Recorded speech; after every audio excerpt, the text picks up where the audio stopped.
Selamat petang, Bung dan Nona. Perkenankan saya untuk menyampaikan progres dari kelompok 12 mengenai proyek kami, perbandingan model CNN dan LSTM untuk prediksi harga saham di Indonesia. Sebelumnya, izinkan saya untuk memperkenalkan anggota kelompok kami. Yang pertama itu ada Tun Pasek Sarwiko Di Pranoto dengan NIM 2208561023. Lalu ada saya sendiri, Ida Bagus Made Bugana Teja Sukmana, dengan NIM 2208561056. Kemudian ada Ahmad Noroyan Pat dengan NIM 2208561119. Lalu ada Ida Bagus Gede Ardita Mahaprawira dengan NIM 2208561127. Baik, langsung saja. Izinkan saya untuk menyampaikan apa yang melatar belakangi proyek kami. Yang melatari proyek kami adalah pasar saham. Pasar saham sendiri merupakan sebuah lahan opportunity yang diketahui banyak orang, namun tidak banyak yang menyentuhnya, terutama di Indonesia. Perubahan harga saham ini sangat fluktuatif, yang sehingga menyebabkan orang-orang merasa enggan untuk masuk ke pasar saham. Dan pergerakan harga saham ini membuat kita was-was dan tentunya menjadi perhatian utama untuk investor, baik itu dari sebuah lembaga ataupun retail dan juga trader. Adapun rumusan masalah dari proyek yang kami buat ini, yang pertama adalah itu satu, bagaimana membangun model prediksi harga saham berbasis deep learning menggunakan CNN dan LSTM dengan data historis saham dari sektor keuangan, pertambangan, dan juga kelapa sawit di Indonesia. Yang kedua, bagaimana perbandingan kinerja model CNN dan LSTM dalam memprediksi harga saham dibandingkan satu sama lainnya. Kemudian yang ketiga adalah model mana yang memberikan performa prediksi terbaik berdasarkan metrik evaluasi seperti RMSE, MAE, dan juga MAPE. Selanjutnya, apa tujuan dari proyek ini? Tujuan dari proyek ini adalah untuk membangun model deep learning yang dapat memprediksi pergerakan harga saham untuk membantu para investor dan juga trader untuk mengatur strategi mereka dalam membeli atau menjual saham. Sehingga proyek ini patutnya akan memberikan mereka informasi prediktif tentang pergerakan saham di kemudian harinya.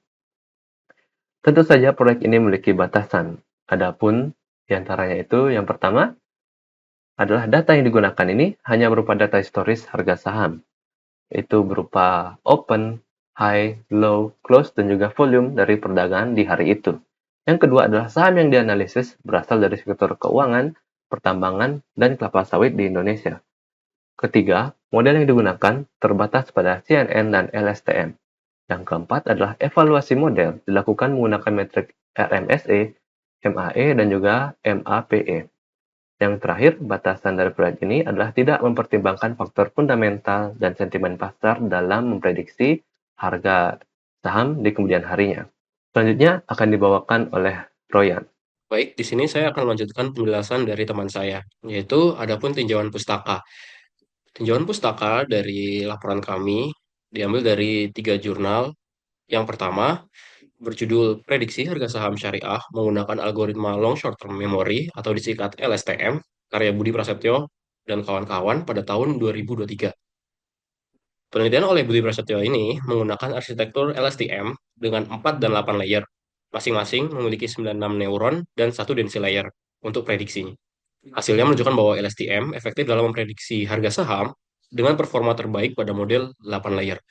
Nilai MAP-nya terbaik tercatat pada Kalbi Pharma, yaitu sejumlah 1,51, diikuti oleh Era Jaya, yaitu 2,24, Semen Indonesia pada 1,83, dan Aneka Tambang 2,64, yang terakhir ada Wijaya Karya pada 2,66.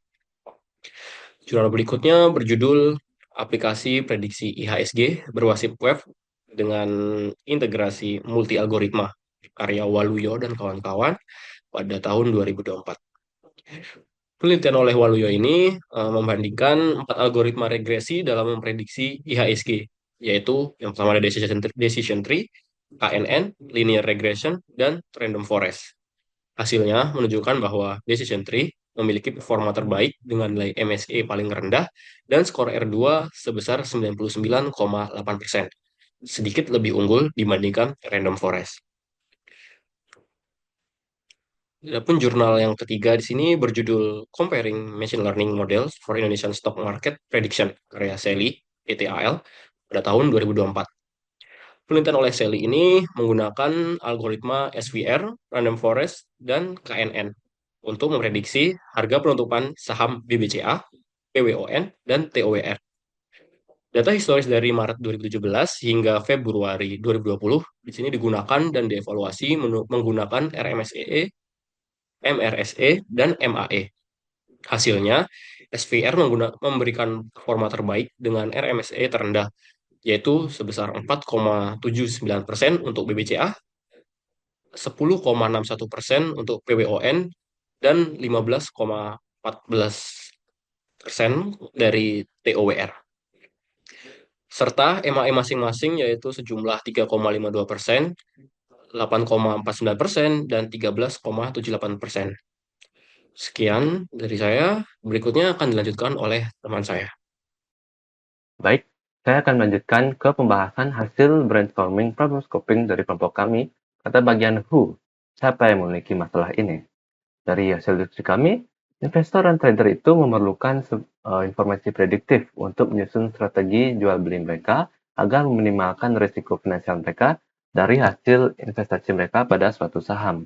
Dan sayangnya, tidak semua investor atau trader itu memiliki waktu, pengetahuan, dan atau sumber daya untuk melakukan analisis secara mendalam.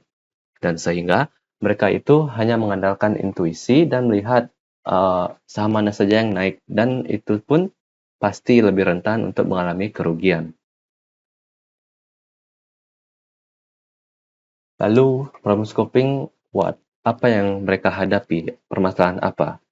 Di sini, investor dan trader itu menghadapi tantangan dalam melakukan analisis teknikal yang kompleks dan memakan waktu. Analisis teknikal ini dapat dilakukan dengan cara melihat grafik yang ada di bursa, melihat bagaimana pergerakan sehari-harinya, sehingga memerlukan banyak waktu untuk memproses data-data yang ada setiap harinya. Dan kesalahan prediksi ini dapat mengakibatkan kerugian bagi investor dan trader. Dan selain itu, pergerakan saham ini dipengaruhi oleh faktor-faktor lainnya, bukan hanya pada melihat grafik, namun juga penawaran dan permintaan yang membuat harga saham itu fluktuatif, sehingga investor pun perlu berhati-hati dalam menentukan waktu yang tepat untuk membeli, menjual, atau menahan saham untuk di kemudian harinya nanti. Di mana masalah ini dapat kita temukan? Permasalahan ini terdapat pada ruang lingkup pasar saham, baik itu di luar ataupun di Indonesia. Namun pada proyek ini, kami berfokus pada pasar saham di Indonesia. Di pasar saham Indonesia ini memiliki sifat yang fluktuatif, yang artinya itu sangat mudah berubah. Dan sifat fluktuatif ini bisa terjadi karena di Indonesia ini sangat mudah dipengaruhi oleh keadaan politik dunia dan juga politik internal Indonesia yang sangat mempengaruhi pergerakan pasarnya. Contohnya saja, yang baru-baru ini, pasar saham Indonesia itu sampai ditutup akibat dari pergerakan politik yang ada di Indonesia. Lalu, mengapa hal ini perlu untuk dipecahkan? Karena berdasarkan data efek bursa Efek Indonesia, hingga pada tanggal 9 Agustus 2024, Indonesia itu memiliki 13,45 juta investor, dengan mayoritas investor retail yang artinya tanpa lembaga yang membelakanginya. Investor itu tidak punya latar belakang keuangan atau teknologi yang kuat. Dan banyak dari mereka itu sangat mudah terpengaruh oleh konten investasi dadakan yang ada di internet, yang mengarahkan mereka untuk melakukan investasi pada saham tertentu yang dikompor-komporkan oleh video yang mereka tonton. Sehingga mereka pun dapat mengalami kerugian setelah mereka membeli saham itu karena saham itu telah digoreng oleh pembuat video. Sehingga proyek ini penting untuk membantu melindungi keadaan finansial jutaan investor yang masih sangat mudah dipengaruhi oleh influencer-influencer dadakan ini. Berikutnya akan dibawakan oleh Pase. Baik, perkenalkan kembali. Saya Pase dengan NIM akhir 023. Nah, di sini saya akan menjelaskan terkait tahapan processing yang akan kelompok kami lakukan. Nah, yaitu ada data collection, ada data exploration, ada data modeling, dan evaluation. Nah, kita masuk ke data collection, yaitu sumber data yang akan digunakan adalah investing.com dan juga dari Yahoo Finance. Nah, data yang dikumpulkan yaitu harga open, close, high, low, dan volume transaksi harian dari BBRI, PTBA, ANGT selama 5 tahun terakhir. Nah, masuk ke dalam data exploration. Nah, pada tahap ini yaitu akan melakukan static deskripsi terhadap harga saham. Lanjut untuk memvisualisasikan tren per saham dan per sektor. Ada juga nantinya kolerasi antara variabel atau OHLC dan identifikasi outlier atau anomali. Dan juga ada pembersihan data yang dilakukan untuk memperbaiki null value dan memastikan konsisten format tanggal. Nah, sebelum masuk ke dalam data ataupun ke dalam model CNN atau LSTM, nantinya langkah pertama yaitu kami akan melakukan processing data. Data akan diubah menjadi bentuk sliding windows, di mana informasi harga saham selama beberapa hari, semisal kami menggunakan 30 hari, yang akan untuk digunakan memprediksi harga hari berikutnya. Selanjutnya, dilakukan pemilihan fitur untuk memilih data yang relevan, seperti harga open, high low, close, and volume. Nah, terakhir data akan dinormalisasikan menggunakan teknik seperti min-max scaling ataupun Z-score untuk mempercepat pelatihan dan menghindari masalah numerik, seperti itu. Nah, ada juga modeling. Nah, dalam modeling ini sendiri kami menggunakan dua model, yaitu CNN dan juga LSTM. Nah, untuk CNN sendiri digunakan untuk menangkap pola lokal dalam data harga saham. Untuk LSTM sendiri menangkap dependensi jangka panjang. Nah, selanjutnya data akan diproses dalam bentuk trading windows yang sudah tadi saya jelaskan. Nah, evaluasi juga akan menggunakan metrik RMSE, MAE, dan MAPE untuk menilai akurasi prediksi. Nah, hal ini akan dilakukan di mana data harga saham dalam periode waktu tertentu seperti yang tadi saya jelaskan, semisal 30 hari berturut-turut, yang akan digunakan untuk memprediksi harga saham hari berikutnya, di mana target prediksi adalah harga penentu close di hari ke-N. Nah, setelah nantinya model dilatih menggunakan data ini, kita akan mengevaluasi performa model menggunakan 3 cara yang sudah saya sebutkan tadi, yaitu RMSE atau root mean square error untuk mengukur kesalahan kuadrat rata-rata. Setelah itu ada MAE, mean absolute error untuk mengukur rata-rata kesalahan absolut, dan juga MAPE atau mean absolute percentage error untuk melihat kesalahan dalam bentuk persentase. Nah,